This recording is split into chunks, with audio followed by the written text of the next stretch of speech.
Yeah. And now it's on. Oh, cool. We're just gonna wait a little bit for people to get in. The I wasn't too far off. I thought it'd be like 9 o'clock, but 8:28. So we're only an hour late. Oh, only an hour. That's not bad. No, if we look at like, just like I said, it's the live doing the internet. Like, make sure it's set up. I cut that a little more like this. Sometimes you got to just cut that. No, the mic. Oh, yeah. Sometimes you just got to cut that internet. You know what I mean? We did you ever do that with your bathing suits? You got to cut that internet out because. Oh yeah, 100%. Yeah, I'm with you on that. Yeah, that stuff can get annoying. I still do that to this day. We had I was looking at, we move with these updates on these computers now. So if they like if you got a Windows, it's got that automatic update. Yeah. And then eventually Apple does the same thing, and then they kind of force you into it. Do you have an Apple phone? Yeah, Apple's force you into stuff. They're like the rapers of the tech world. It's like you have to update or we're gonna just keep pressuring you. I think that was like a big thing. It's like, so I got an iPhone 14 right now. Yeah. Pro, which works great. I don't want to change it, but I know that eventually some update's going to come. Oh, I have that shut down my entire computer. I had an iMac that did that. Me too, man. I went on vacation, came back, it updated, and then it was totally gone. And I had to get a computer hacker to just help me get all my stuff out. Luckily, I was able to retrieve it. Well, now you can go to Amazon. Yeah. For like $26, they'll send you an SD card. Yeah. Little SD, like a little thumb drive, and you can get the updated Apple software. So if you still got that computer, I don't know, man. I think it might be still at my cousin's house. But I'm saying you can get the software, even though they won't offer to you on the internet. Yeah, you can still get the bootleg version, upload it every time, $25 to. And you can go like a year. I'm all into bootlegging, man. In fact, Freeloaderz, my new show, if y'all want to bootleg it, go right ahead. We don't care. It's already free on YouTube. Freeloaderz with the Z, no space. So if you haven't checked it out, you're behind. And you should definitely dive in a little bit about. Watch. All right, let's get into this. Yeah, let's talk about what got you into making this show. Well, it was me and my friend Logan Drake. We were talking on the phone one day, and we were just talking about all like our old roommates and everything, and just like how crazy the 20s were, like, and just how random people would just show up at your house and crash for a week or whatever. And some of the characters were, a little less than what your parents would want to have at their house. And then, they would stay, you'd get to know them and their mannerisms, and some of the stuff that they would do was just like absolutely out of whack. And then you would find yourself in positions where you could possibly maybe even get arrested. So you look at so I had roommates for a long time. I moved out when I was 16. Yeah. So I had roommates. Ryan Bowden was my first roommate. Yeah. And we played, we had this little small unit right there behind on Brittany by the old elementary. Yeah. In the back to the left where that fire department is. They had this duplex that me, my brother Bronson, and Ryan Bowden all rented this little duplex, and me and Ryan shared a room. But we had a massive room, so it was so big that we had beds on each side, and then we had two Toyota Celica seats and a game console, like we had like a Xbox, and we just sat there and played Tiger Woods. But I can relate to that because then all of a sudden Micah's coming over, Brandon Bailey's coming over. At the time we were smoking a lot of cigarettes, so we could smoke it. It was so old we could smoke inside of it. Yeah. But we'd literally always be there. Yeah. And it was that situation. And then we went from there to me and Ryan were the first people to have a room at the reserves. We're the first people. That's a pretty nice apartment, right? It was $550 for a 2-master. I used to sneak into that pool when I was Did you? young. Yeah. But same thing there. Same thing there. We'd have like Morgan Pitts over there. We would have, so internet is working. We'd have like Morgan Pitts over there. We'd have a bunch of people over, but like this is right around time Napoleon Dynamite came out, because I remember like we'd always go to like Walmart on Mondays. Remember that? Yeah, Walmart on Mondays. Like Monday nights, like to get the new releases for Tuesday. Okay, yeah. So we'd all like, one of us would go and wait in line and we'd get a movie and we'd go back and watch a movie, but we never had like just, there's only like a couple times where it was just me and Ryan in our apartment, because we always had friends over. Like we'd have probably on a given night, probably 5 to 8 people. How much were the movies on Mondays? Like that would the movies were $19, $20. Okay. Not the $5 bin. I remember like we used to love the $5 bin. No, these are like straight up new releases. Oh, okay. This is right before Netflix hit. Yeah. And we were just like, we would all just pitch in on a movie. I'd pitch in $5-10, and we just we'd have some pizzas. But when I watched your TV show, which I thought it was great, because it kind of reminded me of like, you go buy the 30-pack of Keystone, I'll be there. I'm not paying rent, but I'll come hang out. Yeah, exactly. Exactly. And then it ends up people are crashing on the couch, or you're playing like some like random game. Like in this particular episode, they played Jenga for like 6 hours. I did like that. Now, is there a trailer for, so guys, you can go to Freeloaderz on YouTube. I could probably try to slip in like the first season clip. I mean, don't you have a trailer? Oh, we have a trailer for the new episode that's coming up. That's gonna be completely wild. When you'll just have to see it. I mean, if he's got it right there, he can show it. Like, yeah, it's whatever. It was something like, I'm telling you, that was it's a 26-minute pilot, and I really enjoyed it because I could relate to it. I thought that was so fun to have like Mark. And you have, and you could just tell that was a real thing, because we've all done it. Like if you, Mark Simmons actually is based on a character that's one of my best friends, and he helped me write the show too. Like, so me and Logan were talking about our old times, and we're like, let's make a show about this. And then I had told my best friend about it, and he's like such a comedian, like in a way. Like I was always like a little more of the serious guy, but I can be funny at times.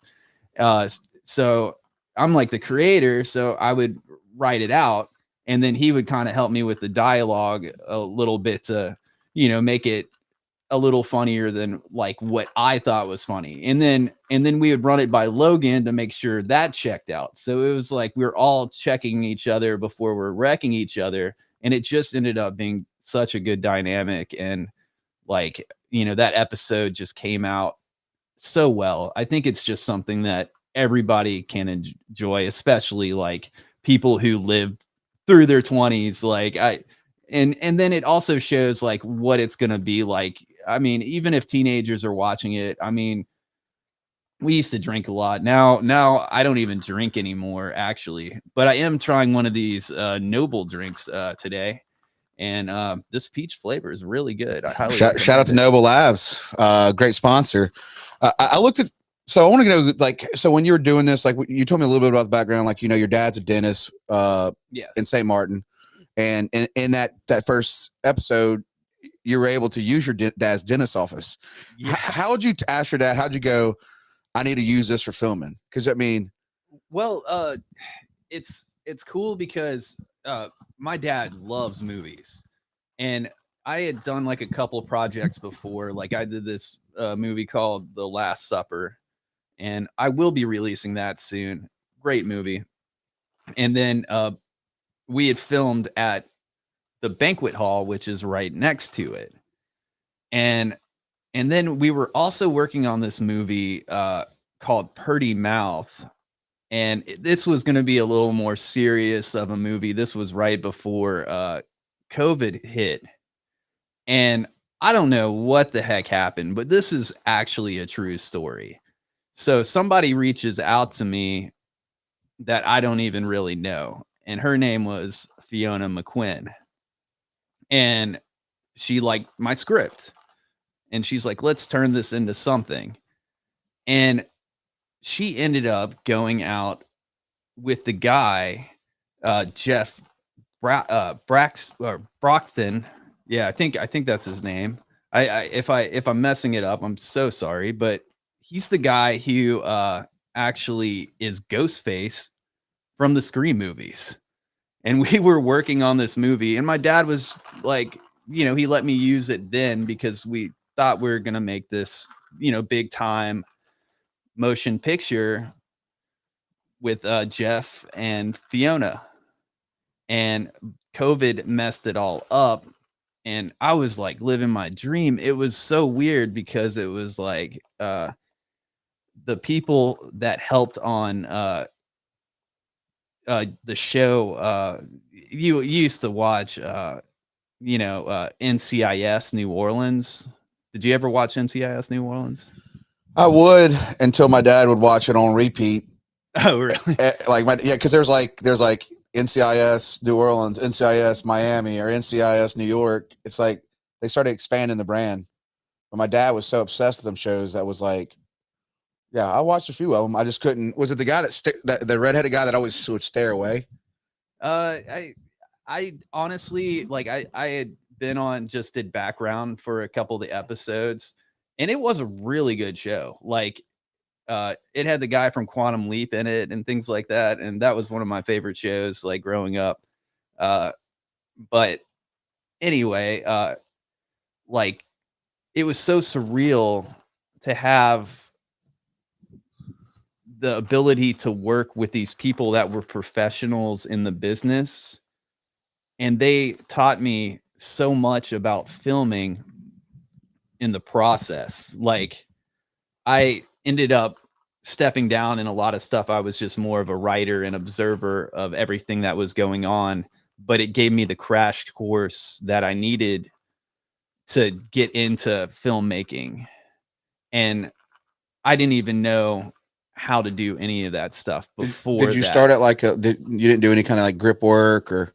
No, I didn't do any grip work. I was just a background actor that, I got to be in the Green Book, and you can see me in a clip of that. And I thought it was so cool when that won like Best Picture and stuff. Do you remember what your day rate was?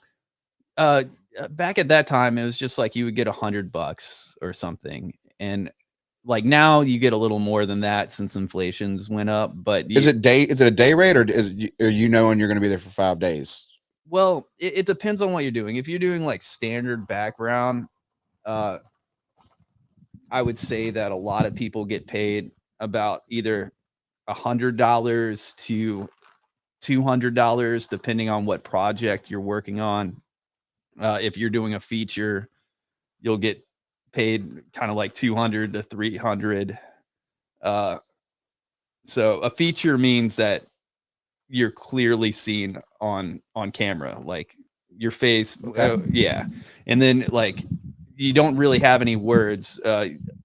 Once you get words, you're a day player.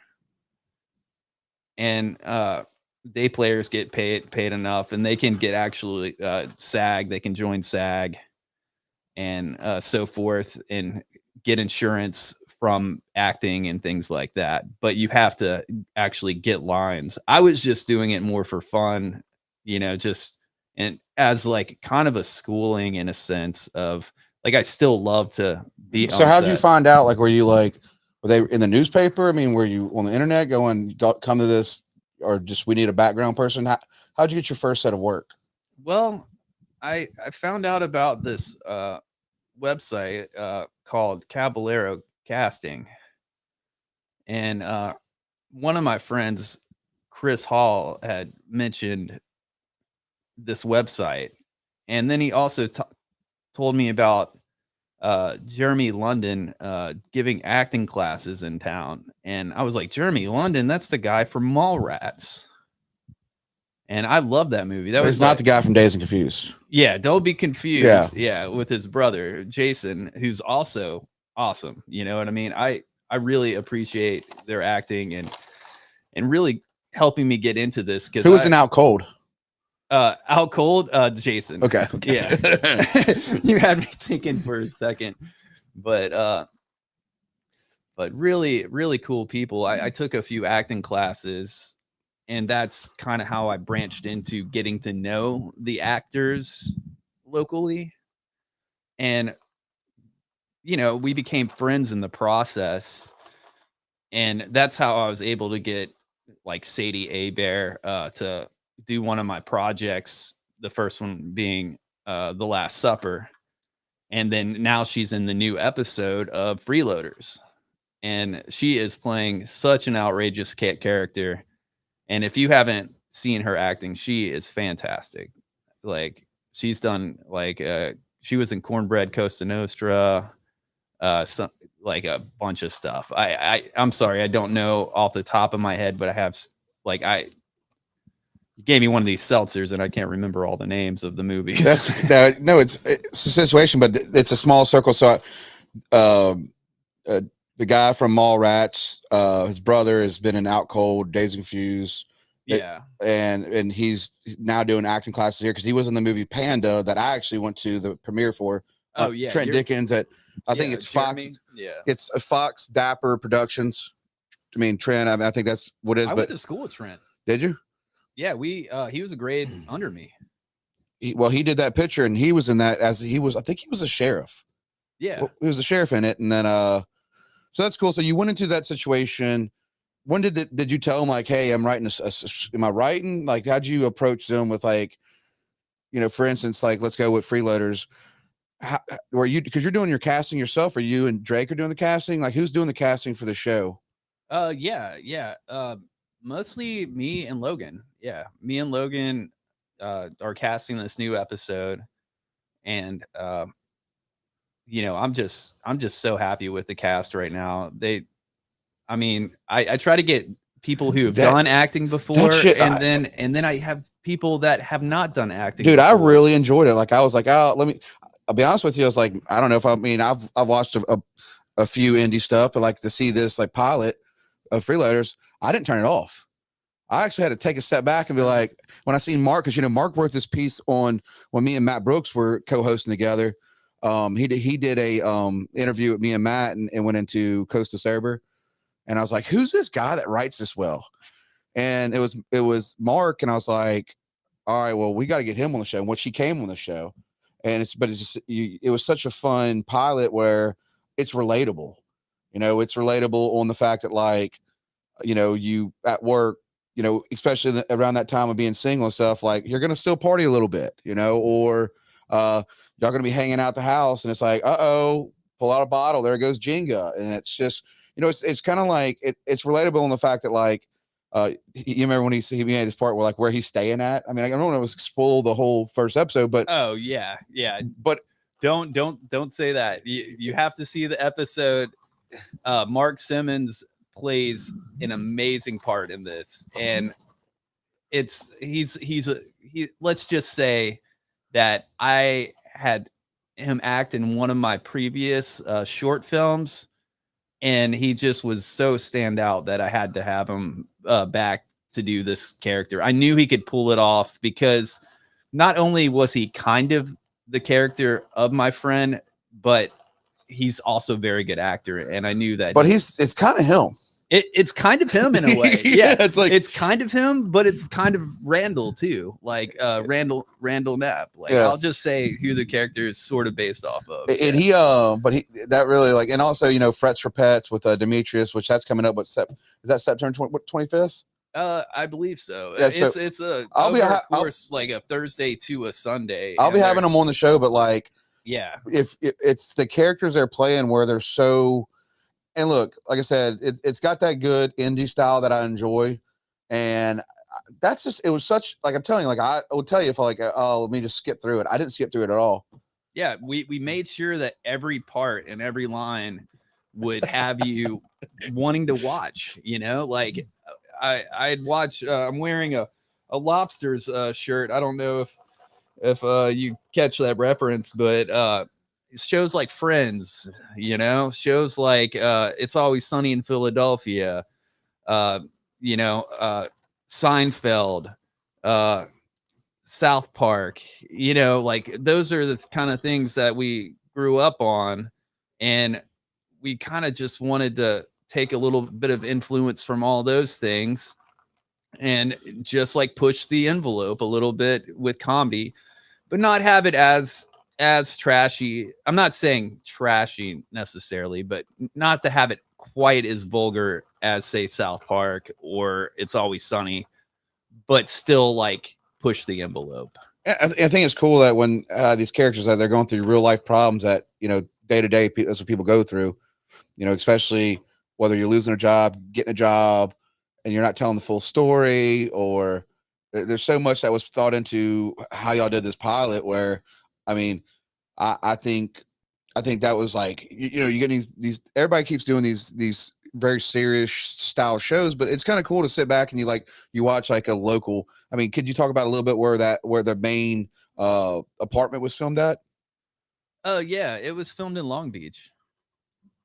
And I'm not going to give the exact apartment name, but yeah, his place was it's actually Logan's place, but it is just finely decorated. He's a collector and all this kind of stuff, and it's just such a cool location to film at. I think that added to the whole motif of the show. Like the whole feel would not have been there without Logan's collectibles around, and I think that's a big part.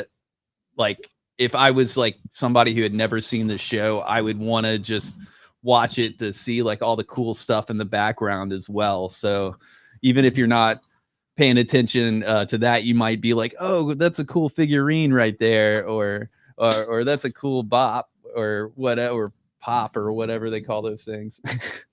It's a pop. I got a couple of them down here. I mean, I got a couple flashes. Yeah, I used to be on the Loot Crate run, like Loot Crate for like I used to send it in when I was doing gaming, but no, it's just they always had a pop in there. Yeah, we had to make the show pop, I guess, you know. Yeah, but I mean, like I said, I enjoyed it because it was something different, and that's why, you know, when I was talking to you about it, and maybe I can try to figure. You don't have the first. I have the entire first episode. No, but not the first trailer.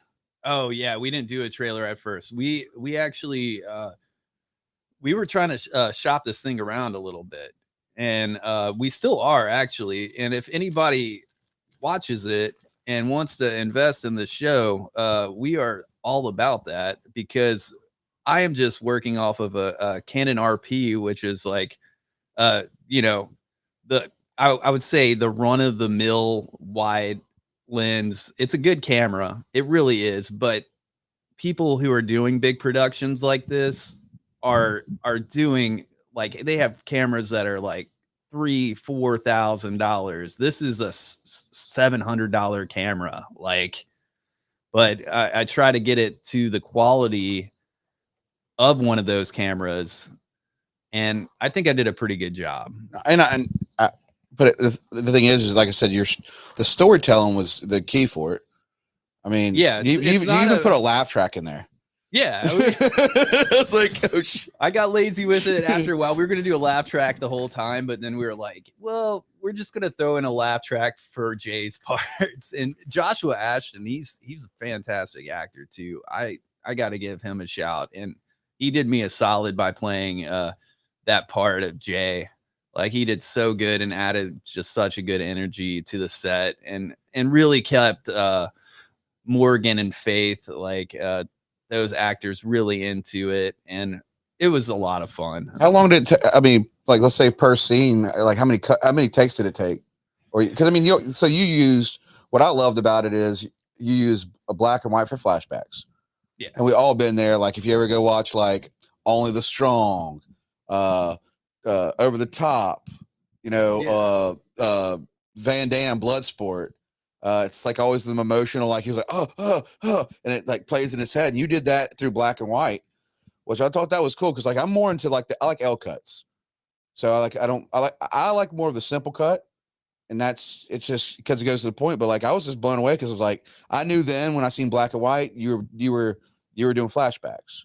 Yeah, and that's cool. Yeah, I wanted to do a flashback, and in this particular episode, I wanted it to be kind of like a silent film flashback, and just push push it a little bit. I mean, we could have had some dialogue in there, but we put some laughing instead, you know, and some sound effects. But I think it really came across good. And in fact, I wasn't even supposed to be in that part. Yeah, one of our comedians, he called me. He's like, yeah, I'm not going to be able to make it. And I was like, well, we're all here. And but it's okay. But that part, that's a little sneak peek, but that part was played through like your dad. I mean, that was your dad's office. Yeah, that was my dad's office. But you've seen as a kid, your dad's been in the industry how long? He's been doing that for over 30 years. He's a very good dentist too. But you have been in that office as a kid watching your dad work. Yeah. So you're able to like mimic. So he played it like pretty much played his dad as a dentist, but you got to mimic like how your dad would always do it, like sit down at the desk like this. Yeah. Because you've seen your dad do it. Yeah, yeah. I mean, he might not, look at the computer like I did or something like that, but I was able to, there was a little bit of a joke, like, if you did something really bad, your parents would be really mad at you, and those employees let's just say did something really bad. You'll have to see what it is in the episode, but they're kind of crossing the lines of what they should be doing as assistants of the dental What was office. your dad's reaction of like, did he get to see it? Did he watch it? Yeah, my dad saw it. Well, at first he wasn't really too sure. He was like, oh man, I can't believe you're doing what you're doing there. But as time went on, and he, I think, thought about the episode and just all the technicality of it and stuff, he really started to appreciate the humor like behind it and the work that went into it. And I think he still supports a lot of the movies I make. He watches more movies than I do. And he always goofs around. Like, he's like, that looks like something that you would make. Like today we were watching something, like, I think it was, I don't know what it was called, but I just sat in there with him. And he's like, this is something that you probably would make. And I was like, what is that supposed to mean?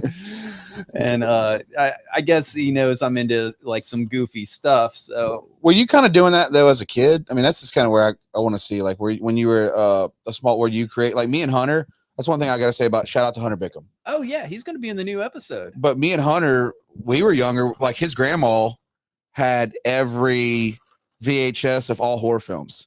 So me and Hunter, I would be there all the time, but me and Hunter were really big into Texas Chainsaw Massacre. We were really big into Michael Myers. I mean, to this day, my favorite franchise for horror films is Michael Myers. Oh. And it's just like, but it's just like over there with me and Hunter, like we were the kids that like had like I forgot the game, but I think it's like Clock Tower, or it was like the guy with the scissors. Yeah. But me and Hunter played like Resident Evil as like kids, and like we were into like a lot of horror. That makes a lot of sense. Like, it's all horror for us. Like, I mean, it's like because the thing is, I'll be 39 on the 17th of this month, but my siblings are about 8 to 10 years older than me. So like my brother would be, my sister's like 49. Yeah. And she always babysitted me. Like, so it'd be like, as a kid, I was born in 86. Well, we had one TV, and this one TV had like wood grain around it. And then it had like this, like my sister put like a mark on it.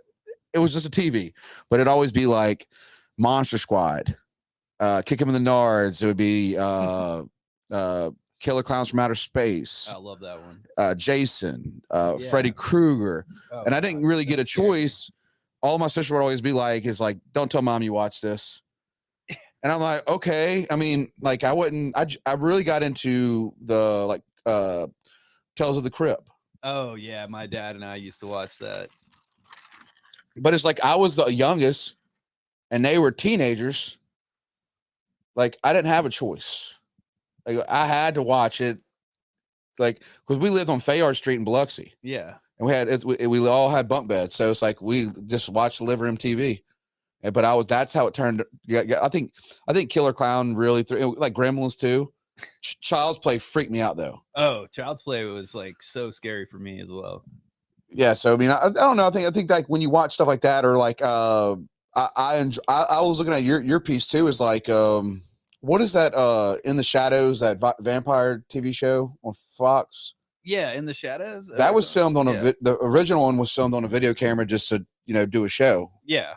Similar to what you're doing, where I think that's cool that like you're not like trying to get the most expensive camera. Look, it's $700 camera, but I get what you're trying to do, and I would rather watch a low budget video. Audio sound great.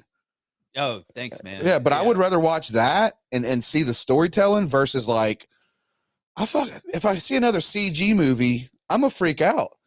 Like I can't watch all the big CG stuff anymore. I mean, do it every now and then, but yeah. I mean, I think The Mandalorian, because they had that round screen. Yeah. But I'm okay with budget. I think if people look at it, go watch the old Matthew McConaughey Texas Chainsaw Massacre. That was not an expensive film. I mean, it's about the content. Yeah. It's about the dialogue. It's about the passion, and I worry about that with AI a little bit, and how. And everybody talks AI is still sucking, because I'm telling you right now, they can't get. You're going to have 6 fingers on everything. Yeah, yeah. I mean, they're even making like AI porn and stuff like that. It's like, what do you think about that? I mean, it's going to talk about this? It's going to turn into. Now, I will tell you, I do get into AI, but I'm asking questions like. About things I just want to think about, whether it's what will this drug do to you long term, or how can we build a wireframe? Right now, me and my brother just got done doing and building, which is actually about to drop as a service. My brother, he codes for a lot of places. I mean, he's been a coder. Coder for years, but right now we created our own insurance agency management system. Yeah. But because I spell horribly, and I'm very dyslexic, so I just give it ideas to kind of straighten the wireframe for me. So for that, AI was good. But AI video, no. I just don't think it's gonna push back to when everybody wants to just kind of go low budget with the film. I mean, it didn't look bad. Like I'm saying, it sounded good. Yeah, I laughed my ass off. It's definitely it's got to be relatable. Freeloaderz is more of a group of friends that I'll pay you later. Okay, that's what it really is. I'll pay you later friends. Yeah, the friends that got the nice car but don't have a job. And granted, like you'll have a great time with those people sometimes. I mean, we've all had the friends that like know how to bring the party, but they don't really bring the money to the party. Like they're drinking the beer. But if it wasn't for those people at times, I think my 20s would have been kind of dull, and it's like, how many times have you had parties like in your 20s and people crash over? I mean, and it goes good for a while. Sometimes it goes good for a few weeks, and then somebody's smoking crack in your house. I'm not going to say his name, but I have back probably about 15. No, I would say. Yeah, I would be about 15 years ago. I had a roommate where he'd go buy a 6-pack of beer. Yeah. And then he would go, I'm going to give you a beer. I'm going to give you a beer. I'm going to give you a beer. And I'm going to give you a beer. But when we get into the Hard Rock, you get me a drink. So he'd go buy like a $4 6-pack. And then he'd give us all a free beer. But when he went in Hard Rock, he wanted us to buy $5 beers for him. Oh yeah. And I'm like, dude, your mask off, man. He's like, no, but I'm hooking you up right now. I'm like, you're buying a $4 6-pack, and you're making me. He's gonna go because he'd walk up he'd be like, hey, bruh. That's how he talks. Hey, bruh, remember that beer I gave you? And I'm like, yep, yeah. He's like, all right, you owe me a beer, and I'm looking at the Hard Rock prices, and I'm like, $6. Yeah. And I was like, come on, man, I'll hook you up on a beer. And I was like, all right. So I would do that, but then I caught on to it. It's like, or it's the same thing as like, shit, I love the actual 555, right? And you Oh, order the 555, but that one friend would literally find a way to never give you that $5. oh, okay. Yeah. That one friend went back when Domino's had the 555 deal. That was like, that was the best. I mean, I do love it's funny because I do love figuring out discounts. Like it's kind of something that's in me, and like my friends will say that all the time. Like, so in a way, I've been a freeloader some of my life too. You know what I'm saying? But I feel like freeloading is something that everybody does in some regards. So even if you think you're not a freeloader, you are in some way, and you have done that before. I did at it a friend's today. house. I did it today. I went to El Satia's, and my buddy DJ, we do lunch together, and today he bought me 2 beers. Nice. I just got so much going on with charity. Like I was just sitting there and we're just like going over numbers and right now and stuff. So for me and him to always, go to El Satia's, but I'm always like, he's got the ticket. He's got the ticket. He's got ticket. He's like, but yeah, we've done the same thing. Everybody's done this before, I mean, guys, girls, like, I'm not gonna even like get into like, the game, but everybody knows the game and everybody's been a part of the game. But they always have that one friend that has their stuff a little bit more together. So you feel, and that is Logan's character in it. And he goes by Zeke in the show. So he has like the job and the apartment and he has the stuff all together. Whereas the other people, but he also, his character can't say no to his friends. Yeah, he can't say no. He's a little too nice. We've all had that friend that's overly nice, and that person gets taken advantage of. So it kind of does teach you a lesson. Like, even though in this first episode, it doesn't seem like lessons are being taught, but as the shows go on, we're going to try to teach a little bit of lessons throughout. I want to see if we can. I'm just going to see if I can't. I just now on Restream, so I need to figure out how to work this real quick. But I'm gonna try to do a screen share. I think I'm gonna show season. I'm gonna kind of jump to season 2's trailer, and it's up to y'all to go back and watch. But like, let me go to the teaser real quick. I'm gonna try to pull it up, guys. Bear with me. This is a new software. But I just want to show, because it's better to like kind of show y'all what I'm talking about. All right. So right here, we're in here, and we're going straight into. So this is the actual, so right here where I'm pulling over the area, this is the Freeloaderz actual full episode, but here is Freeloaderz teaser.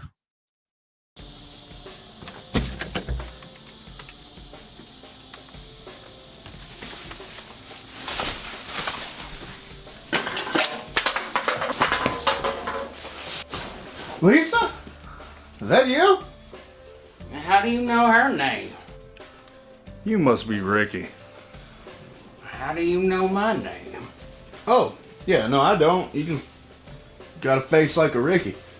But Lisa, you are looking scrumptious. And what is that supposed to mean? Thank you, sweetie. Do you know if Zeke's home? He's at work, I think. I think that's what he told me last night, but I was Darth Faded. We were watching the entire Star Wars saga. Well, yeah, I've been there, but I hope you're right about him being gone, because we are about to set up shop. Like, he doesn't come home from lunch, right? Do you remember what time he comes home tonight? 8 o'clock.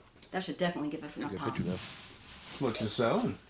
Well, you know, You can get a lot just out some of of those that cans, distant cousin from the Cleve rocket fuel shit. If you know, you know. Yeah, I know. You know, I could help you guys out for a cut. I could use some new Pippins, Curries, Birds, and I'm a size 16, so that isn't cheap. We'll give you a cut. And the birds.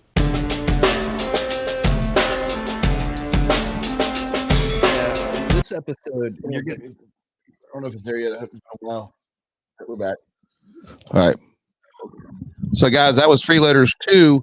See, this is the teaser of episode 2. But go back and watch the first episode. But go ahead. What you're saying with that? yeah, that one, you're gonna see what the candle is all about. Like, if you're confused about the candle, we want you to be confused what the candle really is.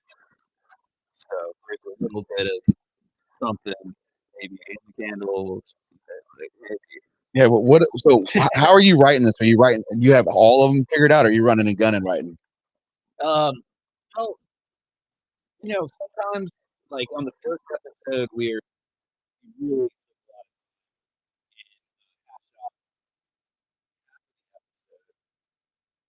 and then we're like, no, it doesn't need to end right there.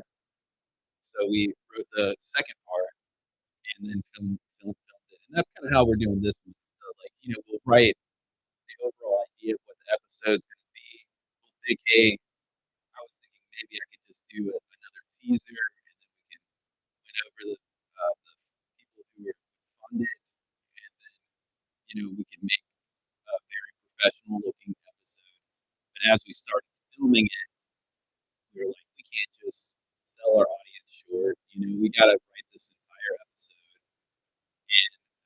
and do it for the fans because, we could sit around all day like hoping that some network's going to pick it up, or we can just make the entire episode for the people who enjoyed the first one. And, that's what it's all about for me is just helping people have a laugh, enjoy their time with their friends, like put on Freeloaderz, that's what it's all about. Remember how you would meet on like Thursday night because you knew it's all sunny would come on and meet with your friends. It's the kind of show that where the new South Park's coming on, let's all kind of sleep over at Bill's house. Yeah, it was more of a. So with my actually, I didn't really watch a lot of TV besides the movies. I was more into Thursday night bowling at Spanish Trails and Ghost Trail, 50 cent beers. Yeah, but we'd all yeah, but we'd load up. We'd all load up like no, it's the same kind of life experience. Like some great memories of I had a buddy come into town and leave, right? And we went and he just new married baby family. He actually lives in New Mexico. He's been in like Philippines, and he was at Guantanamo Bay too. But his mom used to own Corn Dog 7 and at the Sea River Mall. Yeah, but Corn Dog 7 was like his. 7 But we went to the Julep Room. Yeah. Like recently, we went to the Julep Room and celebrated, hung out. And, but it's kind of like it has that vibe, like that's kind of this coast. I mean, a lot of the stuff you're trying to portray too is with these people. We're like that. Yeah. I mean, we're all like that. Like you're portraying Brittany Copeland. You're portraying people that if you look at like the juke joint, it's like a perfect example of like a family. It's a Friendsgiving. If you've ever been to Friendsgiving at the juke joint is one of the craziest experiences because I was there. yeah, but if everybody it's like that doesn't have a place on Thanksgiving, for them it's their like it's a very sacred thing to be part of that. You're kind of like telling that kind of story, so it's kind of cool. Like, and I see further that if you keep moving with the way you're moving, you get more material through a lot of choices. Like I started doing like a cartoon style, and if somebody was rude to me, I would just start writing a script over a character that I created over how they are. That's kind of how I deal with a lot of stuff. Like, I will tell you, like, if for me, it's just there's a certain person like you can make. I'm a character. I mean, we're all characters.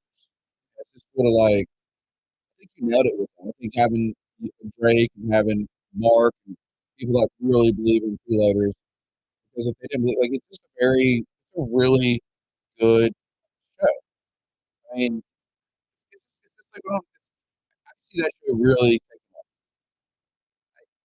I wanted to because I think it will help people like come together and maybe they will really learn something at the end, or at least have a fun time seeing all the stupid debauchery that they do. I mean, But there's still even in the debauchery, there's like each character, like yeah, and then also you know how people seem like they don't care, but they actually do care. That's how a lot of the characters are too. Like underneath it all, you really do care about your friends, even if sometimes you don't have like Was it Zeke? What's Drake's character? that's Zeke. yeah. Like Zeke knows. He knows he's got a big heart. He knows he's a pushover. Yeah. He's like the biggest guy, but he's a pushover. And he's also a little bit passive aggressive as you see in the episode. But if you, but I'm saying also, when you see that, that's a friend we all have. Yeah, it's like a friend we all have, where it's like if you, we always have that friend. It's like, all right, I'll do it. But always make sure you're okay. Okay. Next day, if you know, he's hung over something, he might get a little bit mad or something. But I mean, that's a normal thing in life.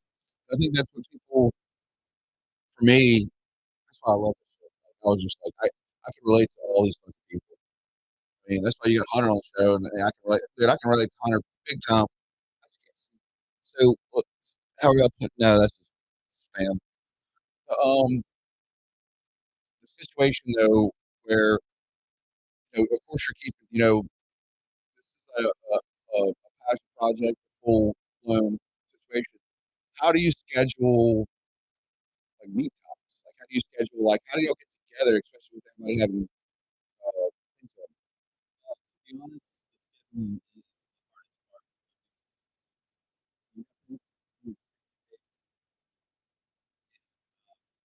Sometimes you're like, oh man, will this ever happen? You know? And sometimes the projects don't like the scheduling gets off. I worked on a project before and we just had to stop doing the project because time schedules were getting too crazy. But luckily, with Freeloaderz, everybody's really dedicated to this idea. They all love the idea. They're all about it, and we just work it out. Even if we have to take a little bit of time, like a few weeks off, like we're going to film on Thursday again, but we might have to take another month in between filming to get the rest of the episode. So I can't give like a guarantee like day when the second episode is going to come out, but as soon as all the schedules line up and we're able to do it, we're going to do it, and we're going to try our best to give y'all something that you'll laugh at. There's no, I mean, and it's knowing that they're passionate about it. Like, how long? So how long did it take to edit the first part? The editing part is the easy part for me because I'm that's something that I've always done. I used to like record bands a lot even before I got into all this. And I'm an editor with photography and stuff like that. I also, dabbled in that, and I music producer. So editing is something that I'm able to do. I'm learning DaVinci Resolve now. The first one was actually all done on iMovie, which is something that is easy that everybody can do. And First pilot? yeah, the first pilot was edited on iMovie. I've always been Premiere. Yeah, and Premiere is really good. Like I just didn't have the knowledge of how to do it. And now I'm like learning DaVinci Resolve. That's Hunter's stuff. Hunter loves it. Yeah, Hunter does some really good editing. I'm really surprised with his camera skills and stuff. Interfere, I was lucky to be a part of that. There, 1 and 2. Oh, cool. There's Yeah, yeah. I got to have the library on. Like, library. just let me look at the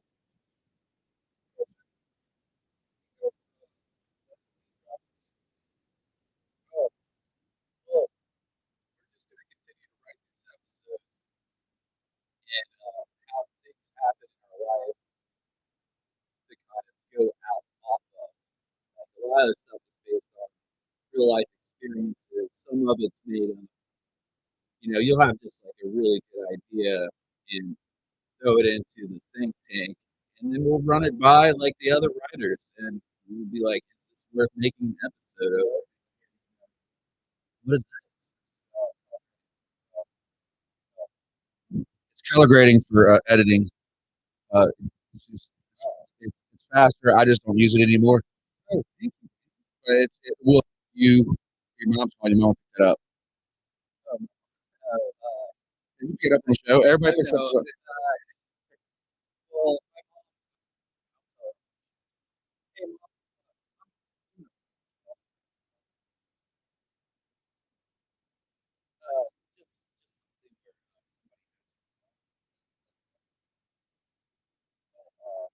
yeah, we're live. He says the mics are choppy. How's it sounding now, Trey? That's what I'm saying. I don't know if we had internet issues earlier.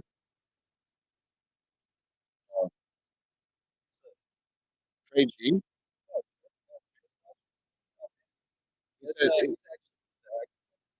said it's choppy right now, but I mean, we have it recorded too. We've been having internet.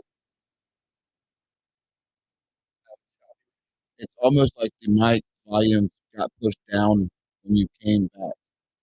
Oh, it's okay. So as soon as he came back, so everything was good before that. Let's bring it up now. How about now? Is that better? Barely. I wonder what happened. I don't know. All right, let me check. All right, do a test on your side. Testing. 1, 2. Yeah. So this internet's just been going in and out. It sounds like it's loud. Check.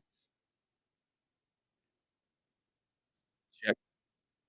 Oh yes. I see what you're saying. It's patchy. All of a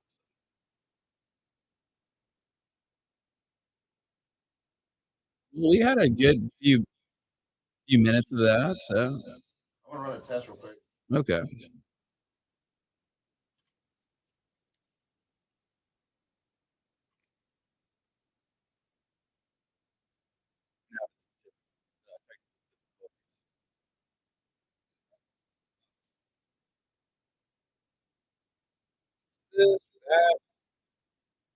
Yo. Check. Straight thing. Yo. All right. Well, let's figure it out. Something to do with the screen share. Let me try to go back into that real quick.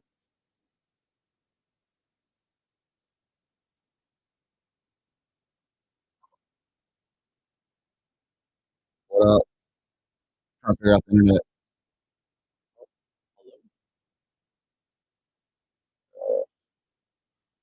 Let's see. Let me just check this. Guys, we do have this this recording, so the recording's gonna be better on podcast. Like actual audio. It's recording, so we're on. Let's just do one more speed test.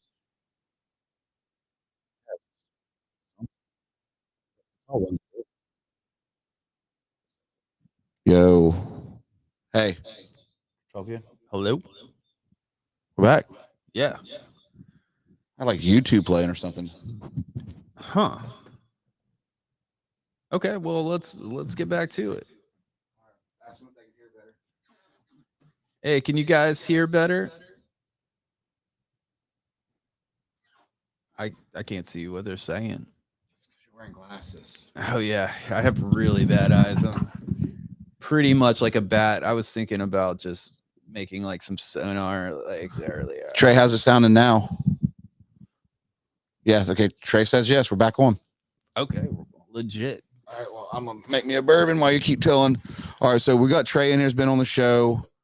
Where did we leave off? Do you remember? Yeah, I just gifted you a. Trey's actually on the show. Thanks for your support. See, like even if freeloaders are watching, so that's cool.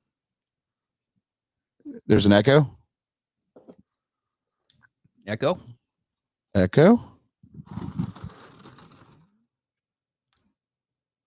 Okay, he said we're 100% again. Thanks, bud, for watching House for us. But like I said, this is pre-recorded anyways. Appreciate that, Trey.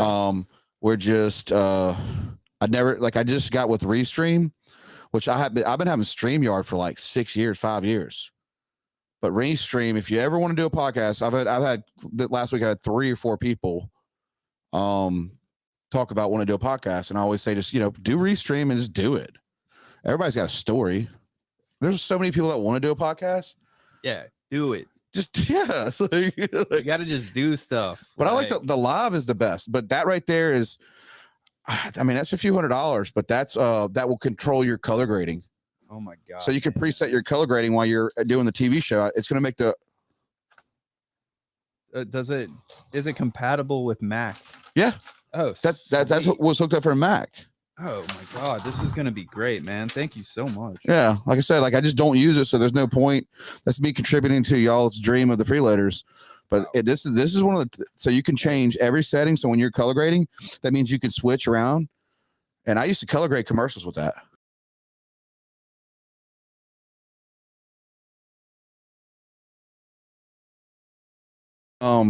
Of course, you might have to get a Type-C adapter and control your whole entire color grade, so y'all can always know y'all's preset. Okay, cool. Yeah, that was like one of the things that was. Thanks, Trey. That's one of the things that I was having a little trouble with. Show for the screen, because this is what people, if they want to color grade. So yeah, I used to do car commercials and stuff, but I went to Full Sail, which if you ever want to go to a cool school, Full Sail's. In 2012, I got swatted by the cops on Twitch. So I've always loved art. But when I had that thing, when I was actually doing it, I was able to dial in color grading. Cool. Because it drives me crazy to click, but you can run that like a keyboard. Man, that's going to be so much easier, because I don't know what all that stuff is half the time. Well, this will help you once you get it where you can kind of, like I said, you can do this looks like pretty straightforward. The exposure you can bring up if you need, like if you're doing a scene with like. See, that's the part I understand, but like just. But that will tell you you can tape it and. Yeah, no, that's gonna be great, because I understand what these words are, but like some of the stuff on DaVinci Resolve is just like so complicated. Like, and I'm just like, I'm an amateur at doing some of the. I'm good at running clips. I can like. We're all amateurs. Yeah, we're all amateurs, dude. Yeah, I'm good. I'm great at editing like fast, like the clips and like matching it like and stuff like that. But I just like the color grading. I'm pretty good at sound because I've done a lot of music. But this is exactly what I needed, and this will help so much. Sorry for all the dust. I just hadn't touched it in like probably 3 years. Hey man, dusting it off like that. It's like you'll really like, because like the way it like that way, like the thing is just like, let's say you're doing not even dust it off. I'm gonna just but let's say you're doing an indoor outdoor. So guys, it's like color grade. So if you're doing an indoor outdoor shot, and you take each clip, he's able to brighten up that clip without having to move down keys. I mean, you might have to download the software for it, but you can just go in there and you can kind of blend these different scenes, and that cuts down all your time. Because if you look and if you watch what I was studying on your scenes, where you have to bring up, that's where you get noise. Mm-hmm. So you have to bring it up because you don't want to like have everything dark. Yeah. And but no, this will. Yeah. And it's funny you brought up noise. Like sometimes I actually like noise.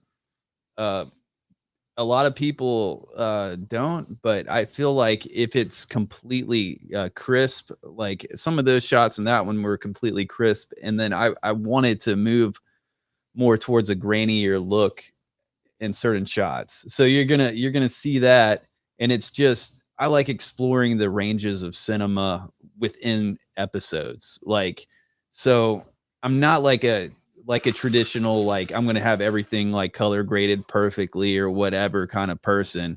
I do some of this stuff deliberately because that's how I feel at that time. And it makes it more of a piece of art. Kind of like how you said with the black and white scene, you like that scene a lot, Here you go. Here you go. Right here. I got M31 LUT. So I was big into cinematic when I was doing commercials. But I bought a whole LUT pack where it's all like after like the Dark Knight. So you can throw that's LUTs. cool. So I'm just gonna say, I'm gonna send this to you so y'all can use that for the show if you want to. Oh, for sure. But I mean, I got like there's tons and tons of LUTs in right here that I'm about to send you. Yeah. And that way you could probably guys, LUTs are like color grade. So it's like you if you're running like an S log, or for me, it's like if you're running a log, you could throw a LUT on it and that gives that kind of warmth.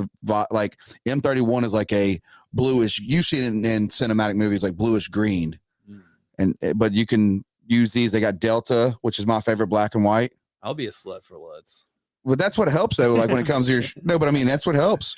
LUTs are important. Yeah, talking about this is really starting to get me going. Well, you know, you look at your situation. Like if you guys seem like y'all just going around and y'all really are just storytelling. Yeah. So the faster you can get an episode out, look at South Park where they do an episode a week. Yeah.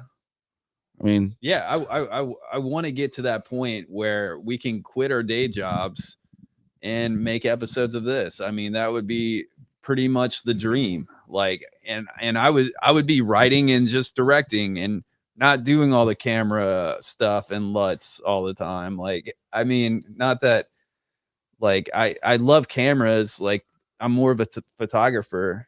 Like, but I took the time in the first episode to try to give people a good picture. And I did study a lot of stuff while I was on sets to understand like the camera switches and things like that. And that's stuff that's like, you have to really know how to do. You have to see it done. You have to like educate yourself in some way. You can't just like hop in and do a movie and think it's going to be the best thing that you've ever done. Like that a lot of people will watch, they might even watch Freeloaderz and be like, oh, that's not even like great filmed or whatever. And you just don't know what it takes as somebody that's getting into something. how do you storyboard? How do I storyboard? So like, I mean, you have to have like, you can't just like, so for storyboarding, like, how are you writing it down? Are you drawing it? What's your storyboard look like? It's blank. Yeah. How I storyboard is we just write it. I fill out like, because I'm doing the camera as well. I set up the scene. I don't have a camera guy that I have to tell what to do. So I run it in my head and I like think about it as like we'll have the thing wrote, and then before I go into filming, I'll have like an idea of what I'm going to do in my head. And then I'll try to like translate that the best I can to the actors. And a lot of it's like, we'll do on the spot and we'll be like, okay, this works a little better. Like every now and again, I'm not in love with that angle or whatever, but once we get something going, we kind of fall into like a bit of a routine. Is that the right word? Yeah. We start falling in the routine, and then we're just rolling. And then I really try to push the character out of the people. Sometimes, like with Logan's character, it's more him in real life. Granted, there have been scenes where he had to get to an emotional state that as a director, you have to push the people too. Like, and what do you do? Like key his car? What's your secrets? Well, you can't be just like Mr. Nice Guy all the time as a director. Like, you have to actually, you can be nice most of the time, but when you're trying to get something conveyed, you have to be direct. And that's why we're called directors. You have to tell them what's up. And if you don't, they're not gonna give you everything that's needed. Do you ever call him like Little Swole? He is very swole. He's not a little swole. Like, hey, what up, Little Swole? Talk a little shit to him. Like, well, like I remember, like when we were doing one scene, I was just like, man, that sucked. Like, I would like, just to get a little bit of a rise out of him. But it wasn't that it sucked. It just wasn't it at that time. It's like, but that's how you have to be at times. Luckily, the actress was in a bad mood that day, so it worked out. Like, you know what I mean? Like sometimes like someone's bad mood into the day could work out to be a good thing, or like somebody's sad day could work out to be like just perfect for that role. Like, and it's like, it's interesting how film works like that. Yeah, I mean, it takes a lot. I would say, like, I could see like retakes and stuff, but just to, even if a camera's on, you see a change of a person. And people can say, no, I can get on there and do whatever. But I mean, when you have a camera in front of you, you do change. You do. And some people try too hard. Yeah. I mean, you do change. And I think that was the biggest thing. I think one of the biggest things for the show for me here, if you look at it, most everything is matching the camera. You barely see the camera. Yeah, I don't even think about the camera, because that's how I spent so much time trying to do it, because I wanted my guests to feel safe and feel comfortable, so I can get their story. If I had a white walls in this camera right here, you'd feel like, you know, what the hell? But if you're going into an environment, and that's what I'm saying, it's hard for people to act. I mean, I know people will say that, but when that camera runs, it's action. And you got to get into that character. That's why I like people that are like a little while. Like, you look at the way you're developing these characters. I think Mark's Mark's definitely got a bright future on. I don't think Mark gives a fuck about shit. He cares about it, people, but I'm saying the way he that's Mark. Yeah, like his character just translates so well. Like, it's kind of like how Mark is in real life, somewhat. No, he just overhypes it. But he's not all the way like that character necessarily, but he can. It's the careless, but Mark, the carelessness that he naturally is really is presented in that character, and he was also able to observe my friend, and he really took his mannerisms. Like he actually kind of method acted that role a little bit. So it was a little bit of him, but he was also getting into his wild side. But that's what, like, he just always, I don't know Mark super well. Yeah. But by the way he wrote about the show when I first sat with him, I did interviewed, because he is a writer and he's a great writer. Oh yeah. And I was just like, this dude's got it. Like, but then when you meet him in person, and he's got like Touch Biloxi, and then Fresh for Pets with Demetrius, and it's like, and it's all built on love and but he is that person. Like, I mean, yeah, that's his real rap. And yeah, he came on here and ate a waffle, and he gave me free. He gave me discounted Waffle House cards and ate a waffle with Tabasco sauce. I believe that was what he likes doing, skits. Yeah. And it's not like it's not about him, you filming him. He's just going to do a skit. Yeah. He's going to just spice up your life, man. Like, so coming forward, you talked about Hunter Bickham. Yeah. Coming on. Yeah. He's coming on. He had a few good ideas for a character.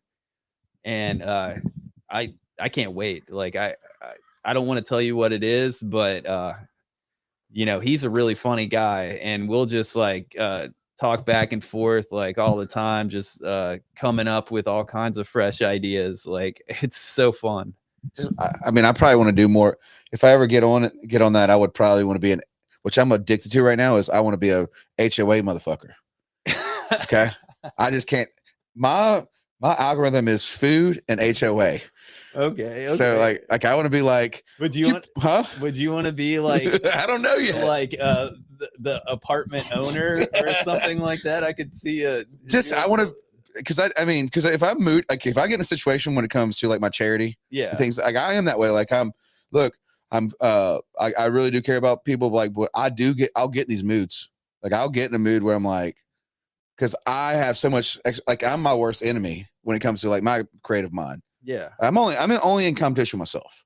Yeah. And it carries though. Emily deals with it all the time. I'm just, when I get in these moods, it's a low, but it's because I'm like so like I've slept on this futon at 4 a.m. because I'm pissed off over a flyer that I've already been on for 10 hours. Like, yeah, it's that mental thing where I'm like, I get these moods. It will put you like some creative projects will sometimes put you in a very bad mood. Like that's something that you're just gonna have to deal with when you're working on a big thing. Like anything that's big that you're doing is never gonna be easy, and that's what you have to know before tackling your own project. Is like you'll have days where you're like, I don't want to do this anymore or whatever, but then you'll have like days where you're reminded that, you know, this is a lot of fun. This is like the best feeling in the world.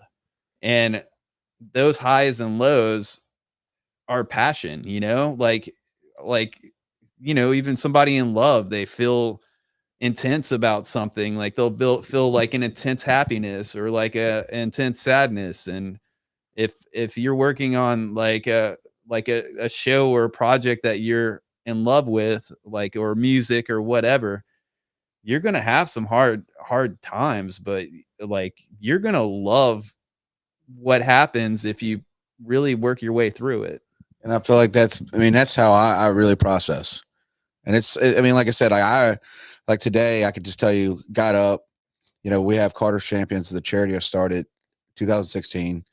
We raised since it was a fucking weird concept to do the pink dress run or do our charity. Yeah. And it was like, John called me. He's like, hey, dude, you know, fucking kind of like idiots a little bit. Like, you know, just about like, this is kind of like Freeloaderz, but it's more just us not really, you know, John had this idea because he lost a person in his life and my mom had cancer. And it's just like, he's like, let's just raise money once a year. And I was like, all right. And I was living in Hickory Hills. I was like, all right. Going to cancer. Yeah. So, but you know, so it was we did $8,000 and then we just kept going at it and kept going at it. And it's been a trial for us, but you know, it went from, you know, $8,000 a year to $100,000 a year. And it's like, $100,000. Wow. Last year we raised 110,000. This year, yeah. I mean, we got our own, Con Life is about to drop 50 pounds of our, F Cancer by Carter's Champions. Noble's going to be dropping this seltzer. They're doing a pink lemonade. We got Doug and them and Krista for Starbuds, and we got Chase Perry at Root Down. Like we're getting all the local community. Oh yeah, because we got free mammograms. It took 3 years to figure out how to do free mammograms. Like a lot of people in my family don't have insurance.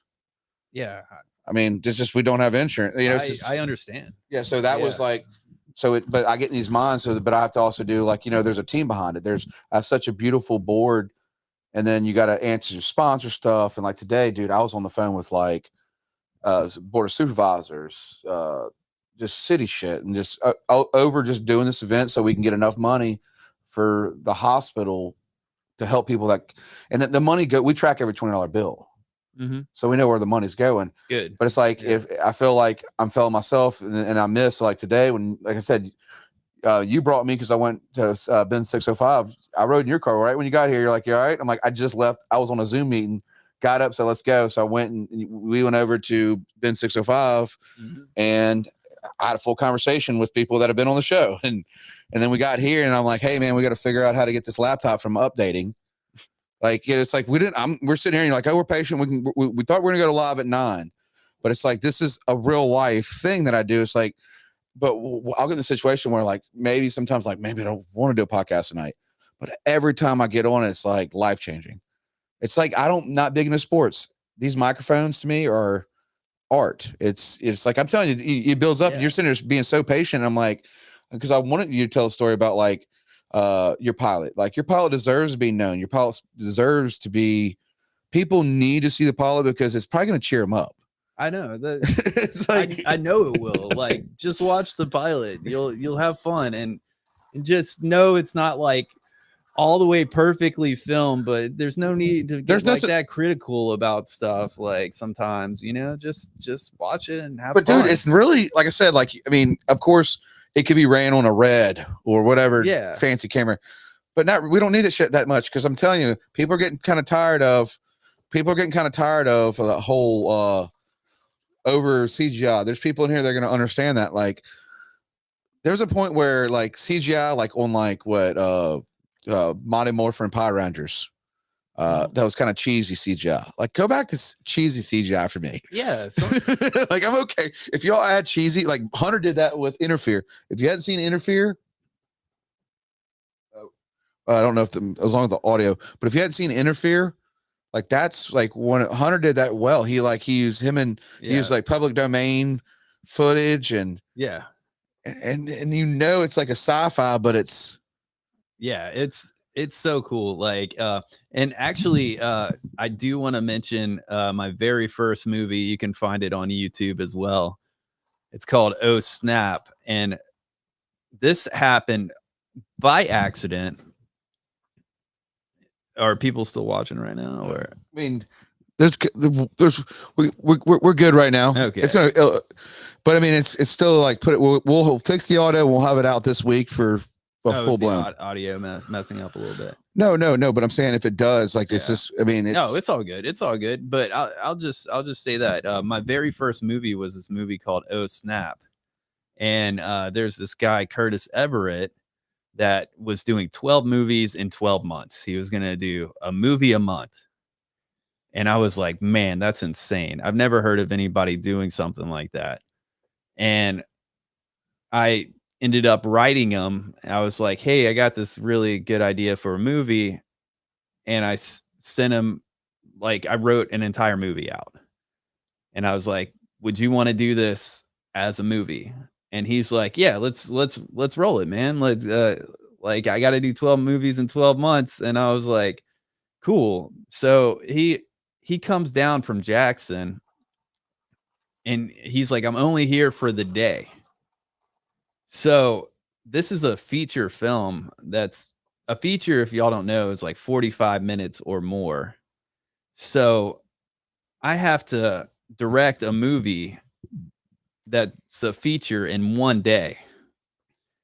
And I had to think about it like before, like he came down, I was like, I got to figure out these locations. I got to do everything, and everything was on the cusp. Like we had actors that didn't even show up for scenes that we had to work around, and we just threw it all together, and it ended up being a pretty cool movie. And it was something that you could look at on YouTube and just know that if you do meet somebody that like Curtis Everett, he'll help you make a movie. Like if you write an entire movie, he might actually help you. And that's one day. And how about editing? Editing too? Well, it takes a while for him to do the edits, but he'll make sure that movie gets done. And that was something that I thought was like pretty cool he was always in filming in Mississippi. I'm just testing our live audio real quick. That's the only thing. Yeah. Like we're live, but I just want to test it. Yo. Can you hear me? Sounds pretty good. He was always in filming in Mississippi. I'm just testing our live audio. Yep, we're good. So he did the editing, and you're just telling me. I'll still work with him sometimes. Like we did Drive All Night, where I play my first like lead role, where I'm like a lead actor in something, and it was just a lot of fun. But you have to have your stuff organized and get it together. Like it's possible, and you'll learn a lot from them and have fun filmmaking. Like sometimes, like you'll get with. People will start taking filmmaking too seriously, and sometimes it gets to a point where it can be grueling, you know, and I'm not judging those people by any means. It takes a lot of time to do something that's excellent. You know what I mean? I remember being on the Green Book and being there till like 5 a.m. while they just played this one piano part over and over again. That won Best Picture, you know, like sometimes it does take time to do something perfectly. But if you can't like get it perfect all the time, like it can still be something good. Have you been working on any kind of bloopers? Bloopers. You know what? I might release some bloopers for this episode. I mean, there has been like a few things. Maybe we'll do that once we get we might even release like a DVD set or something like that, old school, just once it gets made. I think you should still at least do like a get to know the character or. Oh yeah. Actually, that's funny you said that. Randall Knapp, the other writer of the show, was like, you need to get in there and you need to write a little bit of background about the character so people know what they're about before they get into the series. And I think he's absolutely right, because you'll watch the first episode and you might not understand all the characters all the way. Granted, I know you're still going to love it, but we'll probably end up doing that, character bio. That's the best part, though. Yeah. I mean, it's the best part of that's what I like. I was always went straight for the bloopers or the character. Yeah. Because some people need to know who that character is. Yeah. And you're the second person to say it. The other writer said it, and that's something that we're gonna do. And we're trying to figure out exactly the way we're gonna, we were thinking about kind of like the Office style or Real World style at first, or Trailer Park Boys style, like, introducing the character while they're just walking around. But I think we're going to do a little bit more than that. We're going to really try to dive into the characters. That's something that we might release before the next episode, but we're definitely going to release in the future. Okay. Yeah. Well, I've had a great podcast with you tonight. Enjoy your color grading board. Yeah, man. I really, dude, seriously. It's going to help you. Yeah. It'll cut down time. That way y'all have faster shows. When are we expecting episode 2? Let's say probably like sometime in November. Okay. And then we're going to go with, guys, check out let's watch the first episode of Freeloaderz. You can watch it on their YouTube channel, Freeloaderz. It's worth it. If you're trying to buy tickets for the Pink Dress Run, pinkdressrun.com. Yeah. Been a great episode. I've learned a lot, and I will drop, some clips, but I will drop the podcast audio, because we had some issues. I'll drop that probably later in the week. Like, it won't be too far off, but I got a bunch of stuff I got to get done. And I love you guys. Thank you so much for tuning in. I appreciate it. Like all of you guys, like, I love you, Freeloaders. All right, guys. Thank you so much. And this has been one